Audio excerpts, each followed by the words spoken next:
Hello and welcome to La Rosa Reads. I'm Denise La Rosa and today I am sharing my January reading plans. Let's talk books.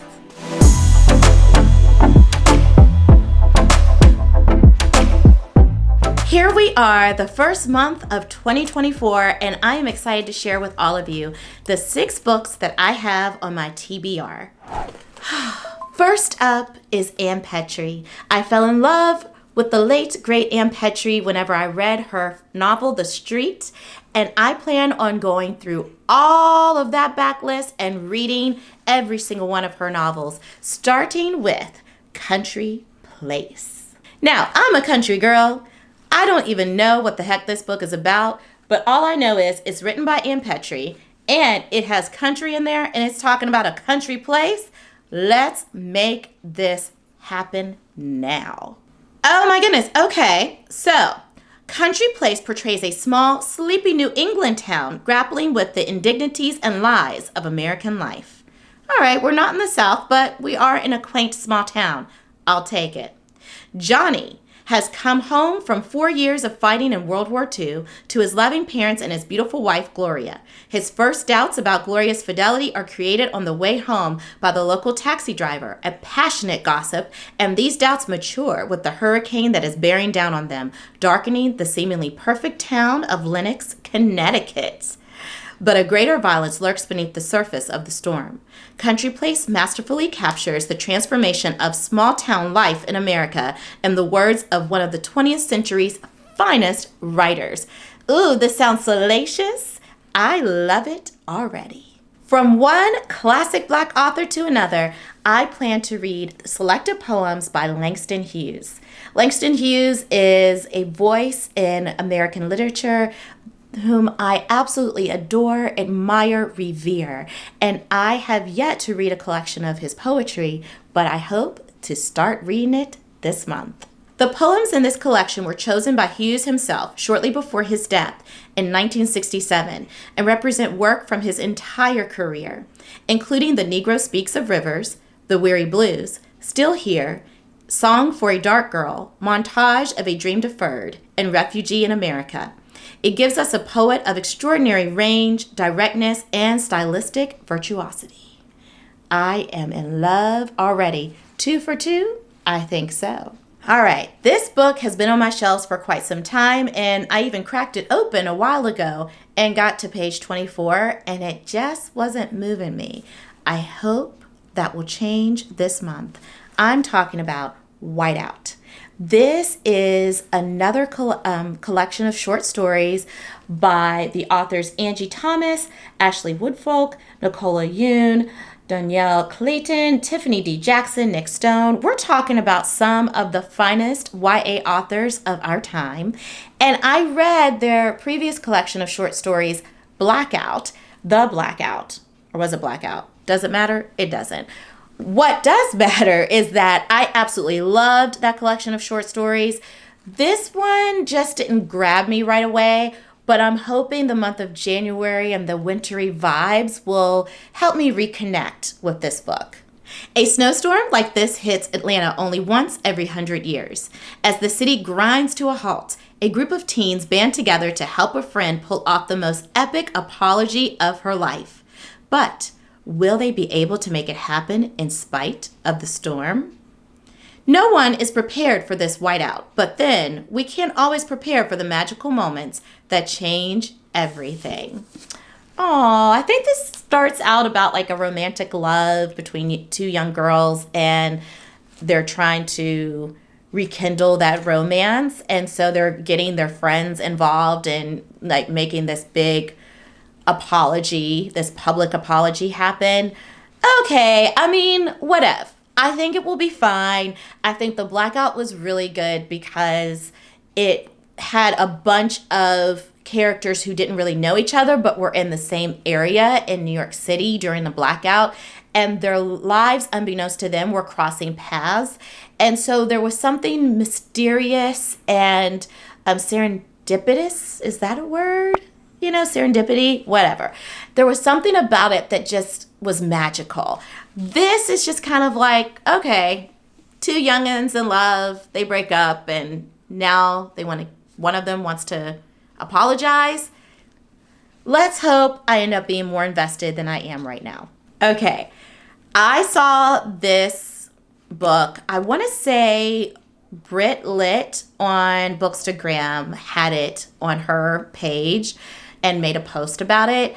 I just know the title grabbed me and I was so curious, and I am thrilled to get it in my hands right now. And it is I Done Clicked My Heels 3 Times, y'all. Written by Taylor Bias.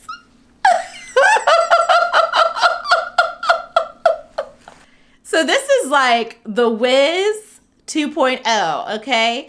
Like, your girl is saying, I done clicked my heels 3 times. What else you want from me? Come on now. So here's this collection of poetry. It's a debut full-length collection inspired by the classic musical, The Wiz.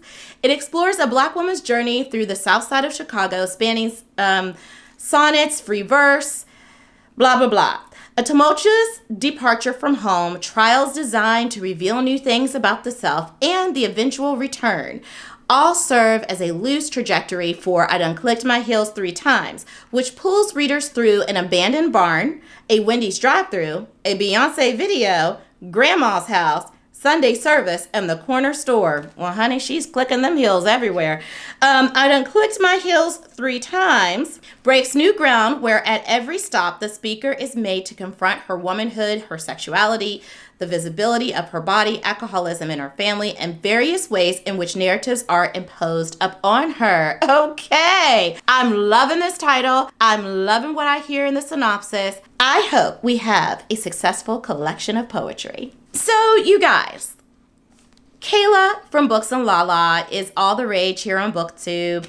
I'm super late to the party with that one, but I have been enjoying her videos lately, and she just recently revealed the Buzzwordathon words for 2024 not too long ago, and I think I'm going to give it a whirl. I think I'm going to jump on the Books and Lala wagon.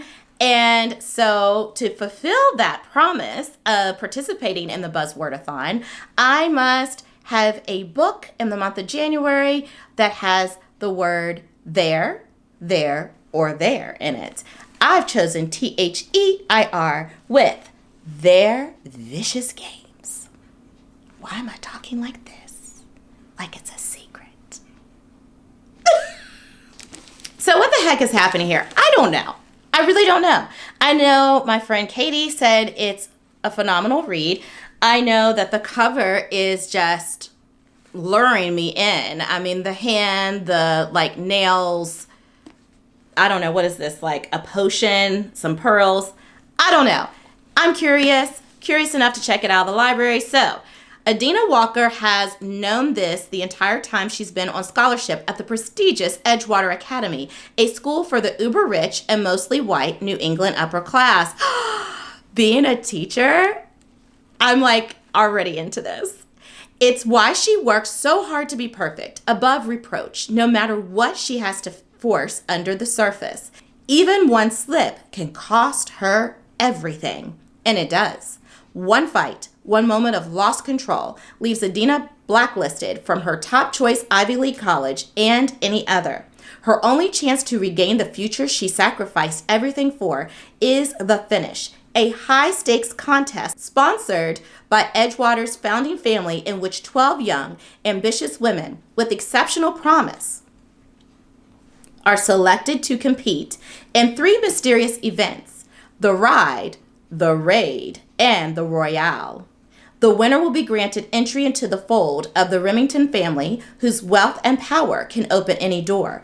But when she arrives at the finish, Adina gets the feeling that something isn't quite right with both the Remingtons and her competition. And soon it becomes clear that this larger-than-life prize can only come at an even greater cost. Because the finishes, stakes, aren't just make or break. They're life and death. Ooh, do I feel a thriller coming to me? I think so, and I am here for it. The last book that I have on my TBR for this month is How to Save Babylon.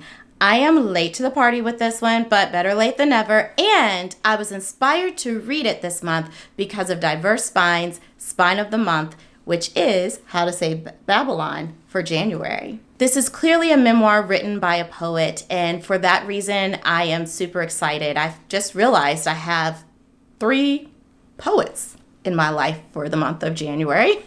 In my reading life, that is. This is a stunning story of the author's struggle to break free of her rigid Rastafarian upbringing, ruled by her father's strict patriarchal views, and repressive control of her childhood, to find her own voice as a woman and poet. Throughout her childhood, her father, a volatile reggae musician and militant adherent to a strict sect of Rastafari, became obsessed with her purity, in particular with the threat of what Rastas call Babylon, the immoral and corrupting influences of the Western world outside their home. He worried that womanhood would make Safiya and her sisters morally weak and impure, and believed a woman's highest virtue was her obedience. Okay, this already has me clutching the pearls. I cannot wait to get my hands on it. I'm waiting for it. It is in transit on its way to me and my library. So I'm excited to read How to Save Babylon. Okay, lovelies, there you have it, my January TBR. I think it's a modest and strong start to the year. What do you have on your TBR for this month? I am super excited to find out, so let your girl know in those comments. Until next time, happy reading. Bye.